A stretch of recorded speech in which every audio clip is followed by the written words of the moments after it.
ছাত্র ছিলাম। ছাত্র যখন ছিলাম তখন হয়তো ক্লাস থাকতো, অ্যাসাইনমেন্টের প্রেশার থাকতো, প্রজেক্টের প্রেশার থাকতো, যেতে পারতাম না। তো যখন ছাত্রত্ব শেষ হলো, সাথে সাথে আমি আমার চাকরিতে ঢুকলাম। চাকরিতে ঢোকার সময় আগে মনে করতাম যে না, এখন চাকরিতে ঢুকেছে, এখন তার এত প্রেশার নাই, হয়তো আমি প্রতিটা উৎসবে এখন বাসায় ফ্যামিলির সাথে কাটাতে পারবো। কিন্তু আসলে বাস্তবতাটা একটু অন্যরকম, সেটা আসলে হয়ে ওঠে না।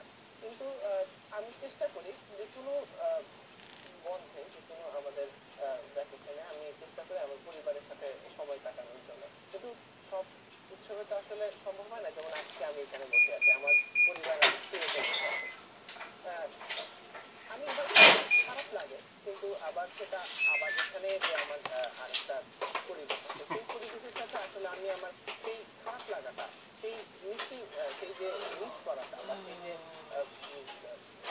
শূন্যতাটা, সেটা আসলে কভার করে ফেলার চেষ্টা করি। যেমন আমি একটু আগেই বলছিলাম, আমি আমার স্টুডেন্টদের যখন দেখি তখন আসলে আমার মনটা অনেক ভালো হয়ে যায়। আমি খুব দুঃখিত, ঠিক এই জায়গায় আমাদের এই কথা শেষ করতে হবে, কারণ তাদের সময় গেছে, একটা বিরতিতে নেওয়ার সময় খুব অল্প ছিল হাতে। আসলে এই অনুভূতিগুলো জানার জন্য, আবেগগুলো জানার জন্য আরো বেশি সময় প্রয়োজন। এই মুহূর্তে আপনার কাছ থেকে মানে একদম শেষ পর্যায়ে একটু ছোট করে জানতে চাই যে যদি আপনার কোনো স্টুডেন্ট আজকের এই দিনে আপনাকে ভাইফোঁটা দেওয়ার জন্য খুব আগ্রহী থাকে, তখন বিষয়টি কেমন হবে আসলে?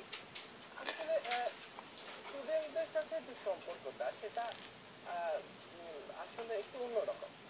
অন্যরকম বলতে কি, এখন যেহেতু হতে পারে অনেক স্টুডেন্টই তার তার শিক্ষককে ভাইয়ের মতো দেখে, কিংবা অনেক স্টুডেন্টই তার শিক্ষককে, যদি শিক্ষক যদি সিনিয়র হয়, তার বাবা কাকা এরকম দেখে। কেউ যদি আমাকে ভাই হিসেবে দেখতে চায়, তো আমি অবশ্যই তাকে আমার বোনের মতোই দেখবো।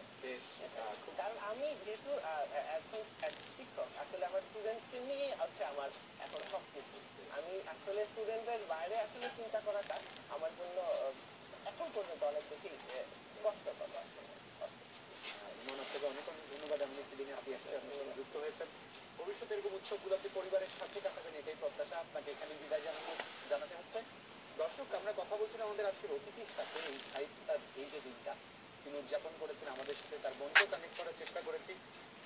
সকল ভাই এবং সকল বোনদের প্রতি শ্রদ্ধা জানাচ্ছি এই ভাইফোঁটার এই দিনে। আর এই মুহূর্তে চলে যেতে চাই আমাদের নিউজ স্টুডিওতে। সেখানে আছে সহকর্মী ইমতিয়াজ।